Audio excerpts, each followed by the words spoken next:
We finally have a decision in the Epic versus Apple trial. Let's break it down.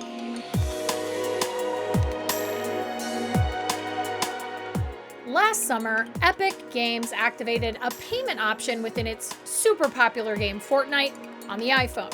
Well, that payment option circumvented Apple's 30% commission, and Epic encouraged people to use it by offering them a discount. No surprise, that day Apple pulled Fortnite from the App Store, saying it went against the company's rules.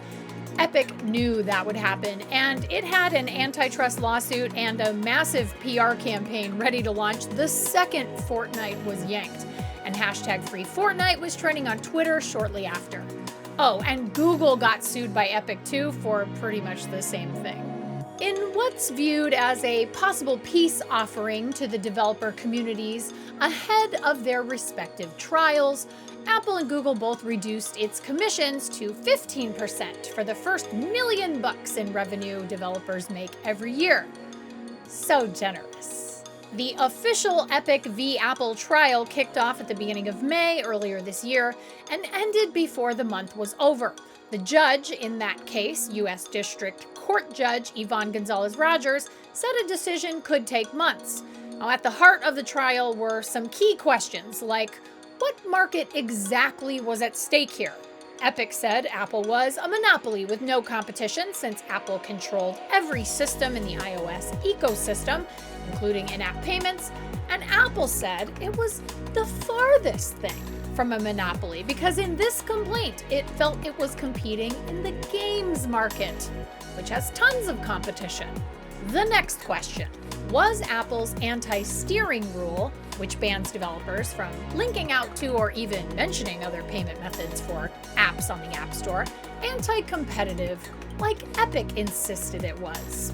And lastly, is Apple an illegal monopolist, like Epic alleged in its filing? Recently, a bipartisan bill called the Open App Markets Act was introduced in Congress that would place restrictions on how app stores are run. No forcing devs to use an app store owner's payment system, no forcing people through a single app store to install apps on a device, no banning developers from telling users about pricing on other platforms. You see how this would be a huge deal if it was passed, especially for Apple. Oh, and a couple weeks ago, South Korea passed a law with a provision stating app store operators couldn't force customers to use their payment systems and had to allow developers the option to implement alternative payment systems, which all seems to point at Google and Apple's grips on their respective app stores kind of loosening. But back to the trial. So what was the relevant market at stake, and was Apple's action anti-competitive? So in the finding of facts, Judge Gonzalez-Rogers decided she didn't really agree with either company's definition of the relevant market in this case. Now, she says that after reviewing the evidence, the court landed on the digital mobile gaming transaction market. So specifically, the market of all of those purchases customers spend on and in mobile games. Microtransactions, game purchases, in-game currency bought with real-world money. You get the idea. Now, in that document, she goes on to say that the mobile gaming market is a massive $100 billion industry and that most App Store revenue is generated by mobile gaming apps. So there's the relevant market defined by the court. Not the full gaming industry like Apple insisted, and not the party of one monopoly iOS App Store payment system that Epic said it was. So what about that whole anti-steering rule? Well, the judge ruled against Apple there, finding it in violation of California's unfair competition law, which is kind of a big deal. In fact, the court issued a permanent injunction restraining Apple. It won't be able to expressly ban developers from talking about, linking to, or otherwise alerting customers to alternative ways to pay outside the App Store. Now, that will take effect in 90 days, so around December 9th of this year. That injunction does say, though, that either party can modify it if it brings good cause to the court. But we'll see if either side, mostly Apple, can figure out a loophole and convince the court to change that injunction in any way. So finally, is Apple an illegal monopolist? This is a massive finding of facts document. It's 185 pages long. It details the evidence, testimony, and other facts leading up to the court's ultimate decision. In that document, Judge Gonzalez-Rogers says, quote, "The court does not find that it is impossible, only that Epic Games failed in its burden to demonstrate Apple is an illegal monopolist." Later in the document, she adds a second reason for that decision, that Apple is not what's called an essential facility, meaning its function can't be replaced or replicated by other companies, which chokes out competition. Epic tried to say iOS was an illegal monopoly, but when the market at stake ended up being the digital mobile gaming transaction market, well, there are a lot of competitors in that space. So a big nope from the court on that one. Sorry, Epic. On a related note, though, it did seem like the judge kind of hinted at Epic potentially winning this argument if it hadn't tried to dismantle the entire app system, which does leave the door open to another company making a narrower, more refined argument that could in fact sway the court's opinion in a future case. In the overall ruling, Judge Gonzalez-Rogers only found in favor of Epic on the anti-steering allegations, but found in favor of Apple on all the other counts, including the one where Epic breached its contract with Apple by violating App Store guidelines when it added the Epic Pay option to Fortnite over a year ago.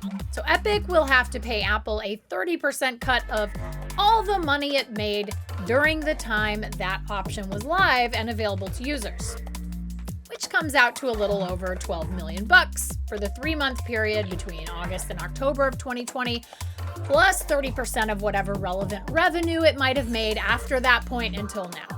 So here's the most important question, though, I think, which is, what does that all mean for you, the consumer, the user, the customer? If everything takes effect without modification or appeal, which is a huge if, iPhone and iPad owners will see some changes in a few areas. And I think the most important ones for you are, one, you'll see advertisements and links for payment options outside the App Store within apps. I'm guessing Apple will probably offer a pop-up or other notification to put the fear of Steve Jobs in you, saying something like, "We can't guarantee the security of any payment options outside the App Store if you want to proceed," or something like that. They'll try to toss up some hurdles or caveats in the hopes that you'll find the process just a little too cumbersome and just pay via the App Store payment systems. Number 2, those payment options will probably be cheaper than paying through the App Store, 30% cheaper to be exact. If you look at how Epic implemented its Epic Pay option on iOS last year, they basically said, hey, buy V-Bucks from us directly and we'll lower the cost by exactly the amount of Apple's commission fees. Now, if all of this goes forward according to the court's decision, Epic will probably re-implement that option when the ruling takes effect, and you can expect other developers to do so as well. Not every developer can build their own payment system, though, so maybe you see links out to pay on their sites via PayPal or another payment option with a smaller discount than 30%.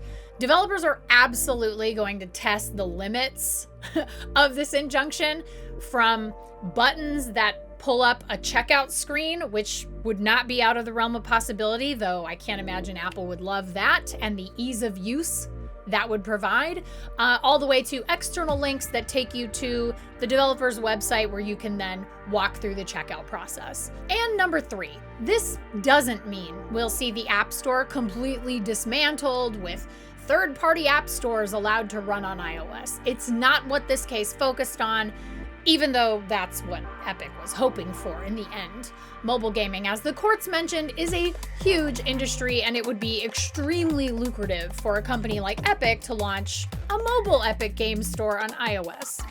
So I think overall you could generally consider this ruling a slight win in Apple's favor. Like I said, it's not being forced to completely dismantle or open up the ecosystem it's built for iOS users. And I think most developers and tech influencers have argued that Apple's binding, non-negotiable 30% commission model was pretty ripe for disruption, and the court finally forced it to change.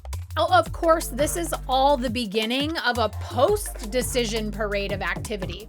Apple praised the decision, saying, quote, "The court has affirmed what we've known all along. The App Store is not in violation of antitrust law." And then Epic CEO Tim Sweeney responded to that statement, saying the ruling wasn't a win for developers or for consumers. And the company said it would appeal the decision. So who knows what will actually be implemented in 90 days? Who knows?